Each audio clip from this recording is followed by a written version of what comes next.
En el año 2012 llegó a los cines Chronicle, una película por la que nadie pidió ni esperaba, pero cuando se estrenó se convirtió en un clásico casi instantáneo. Con un presupuesto de 12 millones, terminó recaudando más de 126 millones de dólares a nivel mundial. No solo fue un éxito comercial, sino que todo aquel que la veía quedó fascinado por su historia, concepto y estilo. Todos querían saber más de qué pasaría con los personajes. Pero como todos sabemos, esto nunca ocurrió. Pero no pienses que la secuela nunca llegó por falta de interés. No, de hecho, todo lo contrario. Desde hace años el guión completo de la secuela está público en internet, creado por el mismo guionista de la primera película. Y en este video te contaré todo lo que se sabe de la historia. ¿Qué pasó con Matt después de llegar al Tíbet? ¿Qué es la criatura que les dio sus poderes a los chicos? ¿Quiénes iban a protagonizar la secuela? Y sobre todo, ¿cuáles fueron las razones por las que nunca vimos dicha película? Todo esto y más te lo contaré a lo largo de este nuevo video de material eliminado de tus películas y series favoritas. Cuando digo que se filtró el guión completo, no es broma. La película completa, las 97 hojas están disponibles gracias a una filtración. Así que te daré un resumen de toda la historia. Pon atención. La historia arranca 9 meses después de la catástrofe de Seattle. En esta película conoceríamos el estado mental de Matt, que está lejos de ser un superhéroe grandioso como podría parecer por el final de Chronicle. En realidad sería un joven depresivo y atormentado por la culpa, significativamente más delgado, con ojeras profundas, la piel pálida y una mirada perdida o exhausta, producto del insomnio crónico y las pesadillas constantes con Andrew. Su cuerpo lleva las marcas del enfrentamiento de Seattle y del constante uso extremo de sus poderes. Lleva barba, mantiene una postura encorvada, con ropa holgada e informal como sudaderas con capucha, que usa para pasar desapercibido y esconderse de las cámaras de los agentes de la CIA, que lo vigilan a cada segundo. Este guión destaca que cuando Matt usa su telequinesis, sus ojos adquieren una intensidad fría, pero fuera de combate se ve como alguien roto por dentro, a quien la presencia de su propio poder le causa un desgaste físico visible. El guión revela que sufre una gran culpa del superviviente. Está cargando todo el peso por la muerte de su primo, sintiendo que le falló al no salvarlo del dolor y del abuso antes de que perdiera el control. Matt aborrece sus propios poderes, los ve como un parásito o una maldición que destruye a todos a su alrededor. Aunque viaja por el mundo de incógnito salvando a personas en desastres naturales, no lo hace por vanidad, sino por un desesperado intento de redención. Esto contrasta con la gente común. La sociedad idolatra a Matt, que lo conocen como The Flying Man u Hombre Volador. Sí, en español no suena tan chido, la verdad. Mientras tanto, en Los Ángeles, conocemos a otro de los protagonistas de la película, Jack Fisk. Él es un ex convicto y la razón por la que aparece en esta película y se relaciona a Matt es que su hermano, que era un piloto, murió cuando Andrew destruyó su helicóptero en la primera película, cosa que se nos revelaría rápidamente. Junto a él está Miranda Hopkins, su novia, una genio de la ingeniería de 24 años que sufre de esquizofrenia severa y paranoia. Miranda graba cada segundo de su vida para saber qué es real y qué son sus alucinaciones. Esta sería la excusa para seguir con el formato de found footage de la primera película. Pero en las escenas de Matt no sería lo mismo, más bien veríamos algo parecido a como lo maneja al final de la primera película, donde se justifica el formato con cámaras del entorno, como celulares o cámaras de vigilancia. Y en este caso, como lo comentamos hace rato, todo lo que veamos de Matt sería contado a través de las cámaras de vigilancia de la CIA. Continuando con la historia, consumido por el duelo, Jack está furioso de que el mundo trate a Matt como un héroe, mientras se olvidan de las 26 víctimas de Seattle. Manipulando el trastorno mental de Miranda, Jack lo convence de construir un arsenal y un traje mecha para matar a Matt y para, según él, hacer justicia para la raza humana. Así es, ellos serían los antagonistas diagonal protagonistas, y su odio se reforzaba ya que en teoría todas las grabaciones que vemos de Chronicle serían filmaciones que Jack y Miranda tienen en su poder, pero que no están de manera pública. La gente lo único que conoce de Matt y Andrew fue que uno era malo y otro el bueno. Jack y Miranda desarrollan un prototipo de armadura de casi 3 metros, equipada con cañones sónicos, ametralladoras Gatling y su arma más fuerte, el Lightning Bug, un generador de rayos. Todo esto para obligar a Matt a pelear. Avanzando en la trama, Jack interrumpe en un evento público en el estadio AT&T Park de San Francisco. El combate sería salvaje. Matt usaría su telequinesis para proteger a los espectadores, mientras contiene las ráfagas de balas. Después de un gran combate, finalmente, Matt estrella el traje contra las torres de luz del estadio. Acorralado en las alturas, Jack acusa a Matt de no haber podido salvar a Andrew. Activa manualmente la autodestrucción del traje, muriendo en una enorme explosión. Miranda, viendo la escena desde la pantalla del marcador, sufre un colapso mental definitivo. Rota por el dolor, Miranda construye el Martyr Suit definitivo, una versión más rápida, estilizada y letal con 4 brazos robóticos. Al mismo tiempo, crea un dron volador para filmar su cruzada y atacar a Matt en un refugio de California, dejando a sus padres gravemente heridos. Aquí es donde el guión también revela la investigación del gobierno sobre el origen de los poderes. Se nos informa que tras la primera película, el área de la cueva de Seattle colapsó. La estructura cristalina alienígena no era un ser vivo activo ni una nave, sino una especie de semilla o catalizador diseñado para alterar la mente humana. Tras transmitir su energía a los 3 chicos, el objeto se desintegró por completo. Aquí tenemos que hacer una pequeña pausa, porque es de las partes más interesantes de la película, que al final no se da tanto detalle, pero que su escritor dejaría las cosas más claras en una convención al tiempo después que lo despidieron para hacer la película. Te dejaría la entrevista completa, pero como sé que eres un huevonazo para andar leyendo toda la entrevista con subtítulos, pues te haré un doblaje al español latino, para que no te pierdas. ¿Alguna vez vamos a saber de dónde sacaron el poder en Chronicle? Bueno, puedo decirte de dónde sacaron el poder en mi película. Eso lleva más de 5 minutos, ¿ok? Mogo, tuve esta idea desde el principio, de que lo que fuera que les dio su poder en Chronicle debía ser algo que, en última instancia, fuera bastante mundano. Y no deberían ser extraterrestres, porque los extraterrestres son una tontería. Así es como todos consiguen sus poderes. Tampoco debería ser el gobierno, porque eso también es una tontería. Debería ser algo en lo que nunca pensarías. Así que Massive Omnivorous Geodesic Organism, MOGO por sus siglas en inglés. En el eón arcaico, cuando había lava por todos lados, la Tierra no tenía superficie. Había organismos gigantes, a veces de hasta media milla de ancho, que eran esencialmente solo formaciones rocosas cristalinas. En realidad no podían pensar, era casi como una especie de alga, era algo masivo, y la forma en que se movían y se impulsaban a través de la lava era mediante electroimanes, así que estas cosas nunca se extinguieron. Pero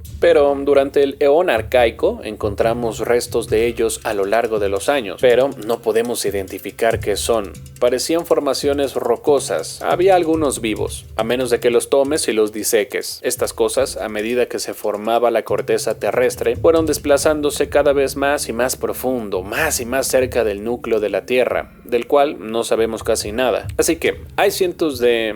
ni siquiera están en peligro de extinción. Hay como cientos de millones de estos organismos cristalinos gigantes viviendo cerca del centro de la Tierra. Ahora bien, realmente no necesitan alimentarse mucho, pero como son del eón arcaico, cuando las proteínas y los minerales estaban por todas partes, todavía son, en cierto modo, omnívoros. Comen plantas, carne, no comen rocas. Así que para alimentarse, ya sabes, no hay nada de eso en el fondo de la Tierra. Así que excavan túneles hacia la superficie usando manipulación electromagnética. Una vez que están allí, excavan un túnel hacia arriba. Suele ser en el fondo del océano, aunque sucedió una vez en un lugar llamado Roanoke, Virginia, y no salió nada bien para la gente de allí. Y sabes, ha pasado un par de veces más. Sucedió que uno de ellos atravesó la Tierra en un lugar llamado Roswell, Nuevo México, antes de morir de viejo y estrellarse contra el suelo. De hecho, casi cualquier incidente de ovnis, eventos sobrenaturales o paranormales se puede vincular con estas cosas que viven cerca del centro de la Tierra. Son animales, realmente no pueden hacer nada. Son como cristales grandes y tontos, y la forma en que comen es cavando un hoyo hacia la superficie y emiten una especie de onda de radio que los mamíferos y formas de vida superiores escuchan, por lo general peces porque están en el fondo del océano. Y 3 humanos escucharon a uno de ellos. Los humanos en Chronicle se sienten atraídos hacia el hoyo. En teoría entras al hoyo y te conviertes en un dron telequinético. Luego puedes manipular campos electromagnéticos, lo que te permitiría mover cualquier cosa,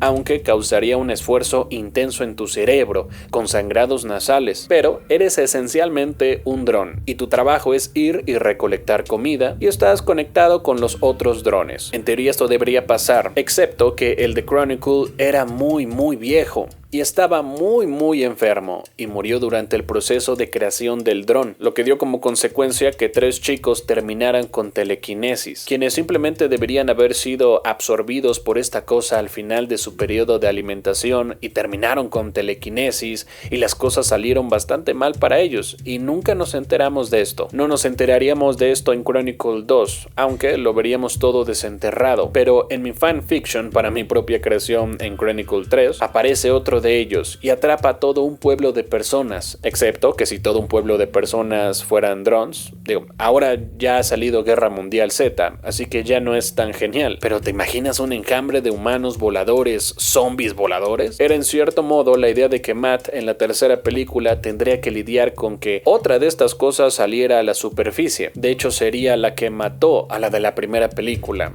Hacemos como lo de Star Wars, donde en la primera secuela lidias con estos otros problemas y luego en la tercera película vuelves a lidiar con la Estrella de la Muerte. Toda esta parte es muy interesante. Nos deja muy claro que el escritor Max Landis tenía muy claro el futuro de la franquicia. De hecho, también se sabe que en esta secuela veríamos cómo la CIA tendría, por así decirlo, el cadáver de El Mogo, que le dio los poderes a los protagonistas de la pasada película. Esto porque la maldita CIA lo está estudiando para sacarle algún provecho para el futuro. Incluso hasta el propio Matt lo vería y podría notar que tiene una especie de rostro, no humano, pero sí algo que se podría reconocer como tal, lo cual sería bastante aterrador.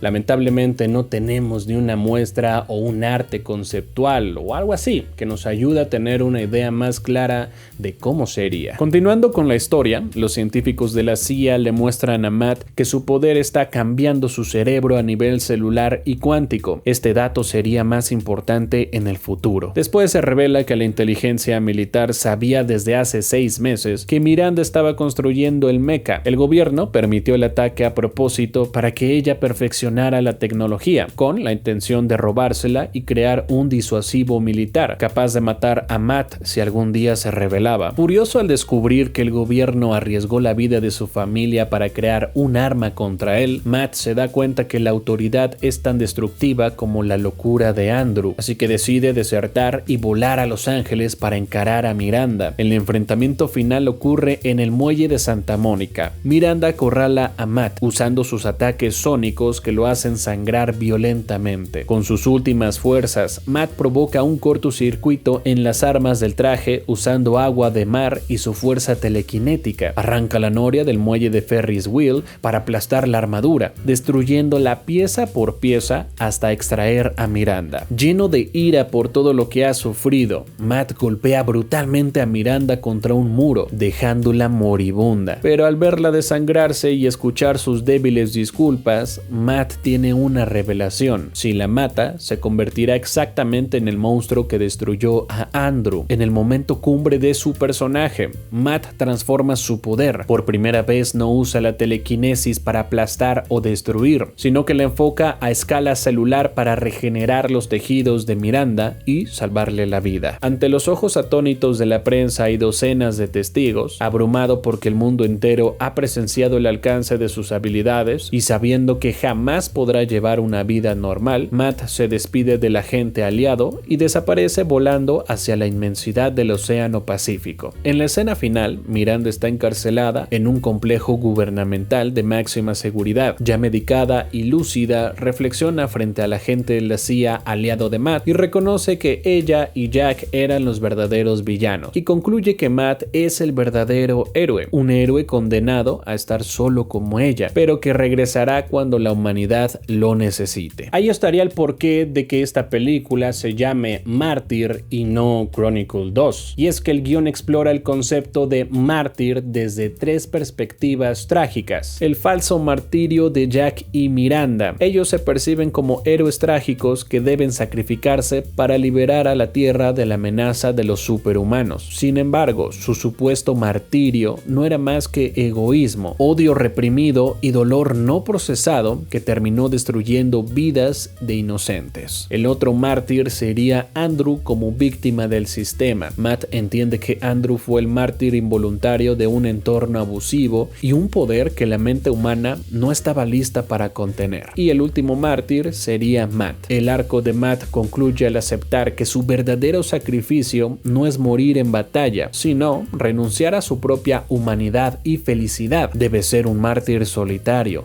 renunciar a tener una familia, un hogar, amigos y un nombre para cargar con el peso del mundo en secreto, manteniendo a raya la corrupción del gobierno y demostrando que el verdadero poder no reside en dominar a otros como creía Andrew, sino en la capacidad de perdonar y sanar. Sí, mucho que comentar sobre todo esto.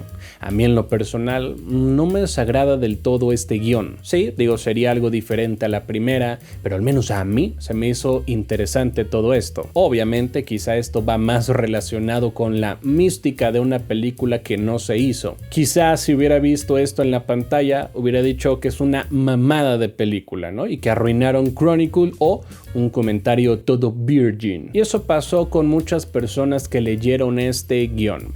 A muchos no les terminó de encantar esta idea para la secuela, ya que tiene cierto feeling a una película más convencional de superhéroes. Y precisamente la razón por la que a muchos les encanta Chronicle es por su realismo, cosa que en esta película se alejaría alguito. Y justamente esto ocurrió con el director, y esta sería la razón principal por la que esta película no se hizo. Cuando la película fue un éxito, inmediatamente el estudio dio luz verde para una secuela. Es ahí que Max Landis, quien escribió la primera, comenzó a trabajar, y ya cuando lo tenía listo lo presentó a 20th Century Fox, y para su sorpresa no les gustó para nada el resultado. Según el padre de Max, John Landis, quien es un reconocido director por películas como Un hombre lobo americano en Londres, revelaría que el estudio no quería arriesgarse demasiado para la secuela. Querían un éxito sí o sí. Max escribió una secuela y era increíble.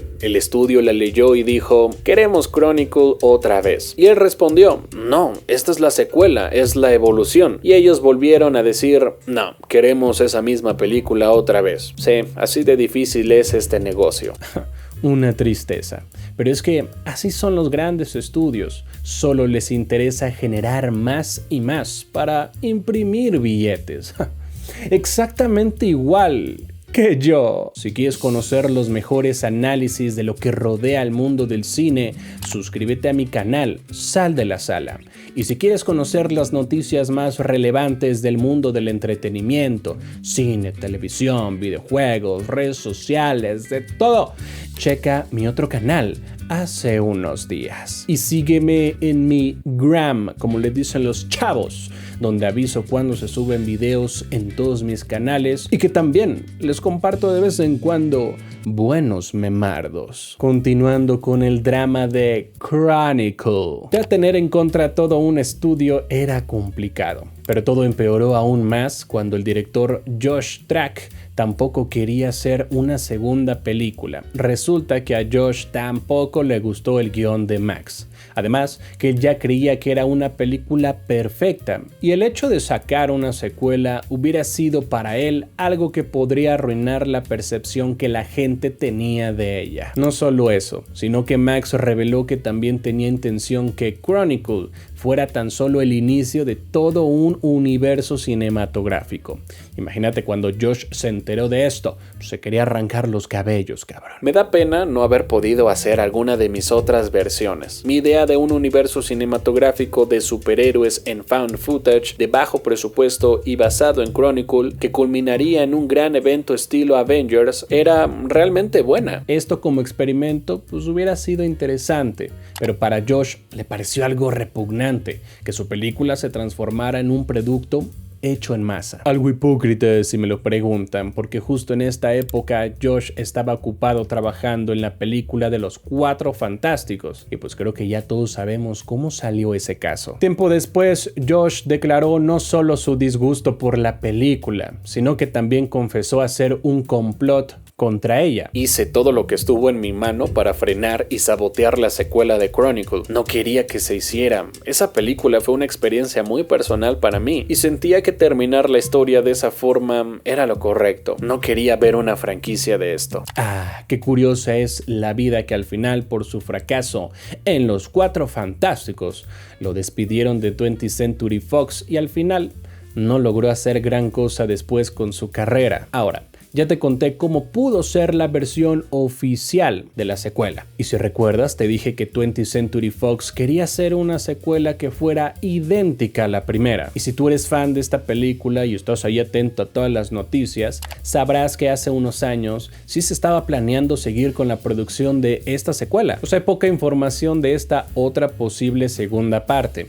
Pero si te enojaste con la primera, pues bueno, con esto que te voy a contar, vas a chillar, mano. Resulta que durante años se pensó que la franquicia estaba completamente muerta tras la salida de sus creadores originales. Sin embargo, en agosto de 2021, la bomba saltó en los medios de entretenimiento cuando el propio productor de la película original, John Davis, reveló públicamente en una entrevista con la revista Forbes que 20th Century Studios, o sea 20th Century Fox, pero ya ahora en propiedad de Disney, estaba trabajando oficialmente en el desarrollo de Chronicle 2. Davis justificó el proyecto explicando que la película original había sido el negocio de su vida. Costó apenas $12 millones y recaudó más de 126 millones en todo el mundo, además de seguir generando ingresos millonarios por emisión en televisión y plataformas. Con esas cifras sobre la mesa, Disney y Fox querían reactivar la marca, como reportaron medios internacionales como IGN y Slash Film. La historia que Davis tenía en mente daba un giro drástico al enfoque. En lugar de continuar con Matt, el único superviviente de la primera entrega, la trama se situaba 10 años después del incidente catastrófico en Seattle. El protagonismo pasaría ahora a un grupo de mujeres jóvenes recién graduadas de la universidad, quienes encontraban la misma fuente subterránea y obtenían los poderes telequinéticos. La premisa buscaba explorar cómo afectaba esta fuerza corruptora a mujeres jóvenes que entraban al mundo adulto, pero sumado a capas de paranoia moderna. La película trataría sobre la desinformación, las fake news, las teorías de conspiración en redes sociales y los encubrimientos del gobierno sobre el origen real del agujero. A pesar de que el anuncio del productor entusiasmó a algunos titulares, la película jamás llegó a tener una fecha fijada para filmarse y rápidamente se convirtió en otro proyecto fantasma por varios motivos fundamentales. Pocas horas después de publicarse la entrevista en Forbes, portales como Gizmodo y Variety contactaron a fuentes cercanas a 20th Century Studios, quienes admitieron que no había ningún movimiento ni avance real del proyecto. Era básicamente un deseo o una idea conceptual del productor que no contaba con un guión definitivo, ni director asignado, ni reparto. ¡Ah, mi pie! ¡Se me durmió!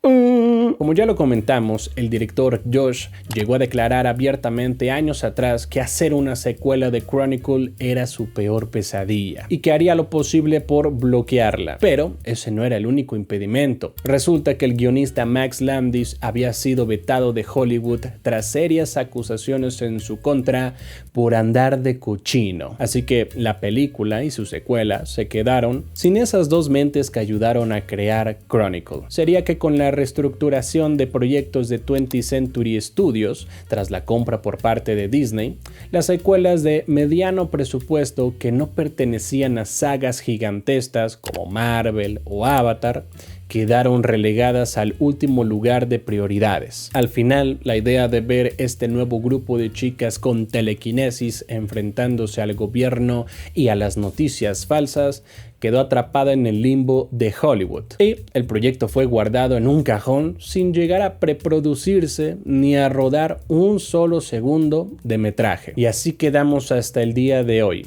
Ni película con guión, ni la película que sí se iba a hacer. Los creadores de esta no lograron hacer nada mejor que esto y parece que ya nunca lo harán. De hecho, este es un caso muy triste de la historia del cine. Veas por donde lo veas, nada salió bien después de esta película. Pero quizá fue lo mejor. La versión de Max no me parece del todo mala, pero una cosa es la historia en el papel y quizá ya el resultado final sería totalmente diferente. Lo mismo con la versión de 20th Century Fox, la cual es así para que veas, pintada demasiado mal desde el inicio. En primera, por el extremo conformismo de hacer una especie de remake de la original con casi ninguna propuesta, hecha solamente para ganar millones. Y si se hubiera hecho, no creo que hubiera ganado mucho, la verdad. Porque en estas épocas los ñoñazos odian a las mujeres por el simple hecho de existir. Entonces, pues imagínate que los proyectados de Andrew ven que hicieron lo mismo pero con mujeres. No, hombre, dirían que Chronicles se hizo woke. Quizá está mejor así. Chronicles seguirá como una de esas películas legendarias y ya clásicos que pasarán a la historia. Pero bueno, al menos ya no nos quedamos tanto con las ganas de cómo podría haber sido una secuela. Y si quieres saber cómo pudo ser Spider-Man No Way Home, te invito a ver el video anterior que está muy interesante. También checa mi canal de análisis y mi canal de noticias. Todos los links te los dejo en la descripción. Chécalos, está muy bueno todo. Ahí nos vemos.